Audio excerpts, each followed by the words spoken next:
हाँ विद्या गजेन्द्र शोका गजेन्द्र की तपस्या करथिला द्राविड देशर राजा राजा इंद्रद्युम्न थिले किंतु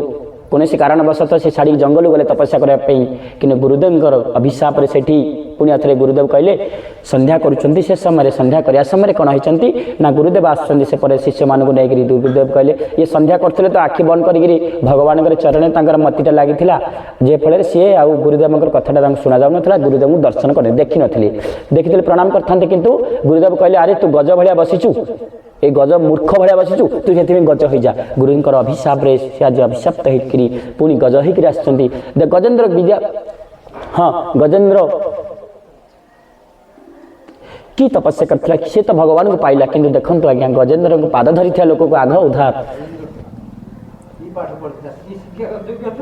की विद्या थिला तांको पाखरे की योग्यता थिला जे जंगल रे बुलिया लोक कामासक्त लोक सदा बेले काम रहंती आ की भगवान का भजन जानिथिले किंतु प्रभु जे केते करुणामय देखंतु तो किम पुरुष किंभुर मध्य अनेक जन्मर अभिशाप होगी से जल थिला आ गज आसीब निश्चित आ से मोर भक्त अनेक गजर गज हस्तर कौन कि पूर्वजन्मर भूरी स्वीकृति बल आ गुरुंकर करुणार आउ भजनर से प्रभाव रे गजंकर एत बड़ ये होता कि गुरुंकर अभिशाप सब लोप हो जाता तथापि भी आउ थे पुणी थे जो प्रभु को चिंता कर मन पड़ जाऊँ सब पुराणा कथा मो पूर्व एभली थी एभली सुंदर वैष्णव साधुटे थी आ जन्म अभिशाप गुरुंकर अभिशाप अभिशाप्त होती कि गज को उद्धार करने पूर्वे प्रभु गज गला पुणी आउ थे जाकर जंगल सेमती भगवान भजन साधन कले किंतु आज कुंभीर गजर हस्ती धरी गजर पाद धरी थे बोली आज कुंभीर को प्रथम प्रभु उद्धार कले आउ शंख चक्र गदा पद्म धारण करी गले गजेन्द्र विद्याशोका किंग जाति विद्रोह आज्ञा विद्रोह बाउरी घर लोक जे जमराज मांडव ऋषि अभिशाप आसते भगवान दिव्य लीलारे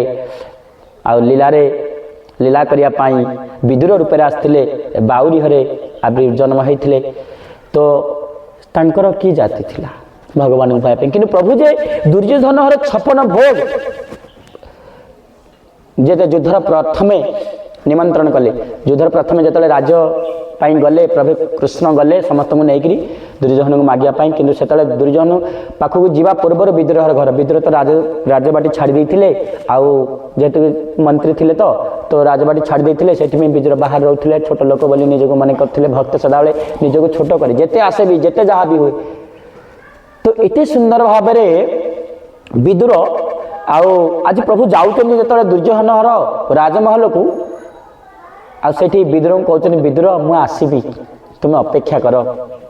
मु आसबि निश्चित आसबि विद्रोह भावुचंदी मने मने प्रभु कौन आ मते जानी परिबे मु तो गोटे चाकर मु तो राजबाटी आ नहीं मत मुझे प्रभुंकर दर्शन पाई परिबी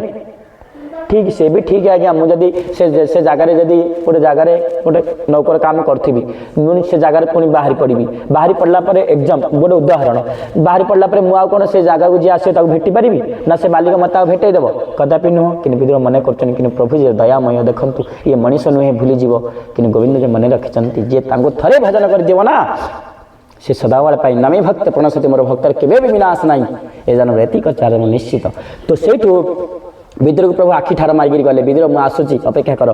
से सर्वशेष सब सरला कृष्ण कथा को अपमान कले दुर्योधन जितेबाला प्रभु कहले आउ भोजन ना दुर्योधन कहले मत भोक होनी ना भोक मत से हम जितेबाला मो कथा जी शुणव आज आम शास्त्र कथा शुणा निश्चित आम भगवान आम निजर हो आम शास्त्र कौन नियम को शास्त्र कौन साधुंकर कौन कथा को मानु ना से आम जीवन में केते हजार दिन मंदिर गले कि लाभ हेनी कि फल हेनी आ प्रेम प्रभु को पाई आ प्रेम आनंद टिके खुशी मिलनी साधुंकर कथा शास्त्र कथा न मानिले तो सेठू प्रभु कहले विद्रोह अच्छा दुर्योधन पचारे 56 भोग होती आपण आसतु खाइबे कि कृष्ण कहले ना मत भोक होनी भक्तर प्रभु मागी मागी खाए अभक्त जाचिले भी ना कहे प्रभु कहे ना मत भोक होनी प्रभु सेठू प्रभु अति सुंदर भाव जाऊँच ना तुम कहाँ खाइब ना मुझे खाइबी रास्ता मो अतिथ्य ग्रहण करी कहीकि आसी ना किए सी ना विद्रोह जड़े दासी पुत्र जड़े बाउरी खाइब प्रभु कहले हाँ मत से निमंत्रण होती कि तुम निमंत्रण कर तुम तो मो कथा शुणलनि प्रभु आसिले जो विद्रोह जाई कबाड़ बाड़ुचनी उठ माँ भोक है विद्रोह तो अच्छा से रास्तार अपेक्षा कर प्रभु से रास्ता छाड़ी अन्य रास्तार आसिक विद्रोह कबाड़ बाड़ाऊँ राति अधर होती से समय विद्रोह महा किए डाकुची किए डाकुची जो देखिले विद्रोह कौन कले प्रभु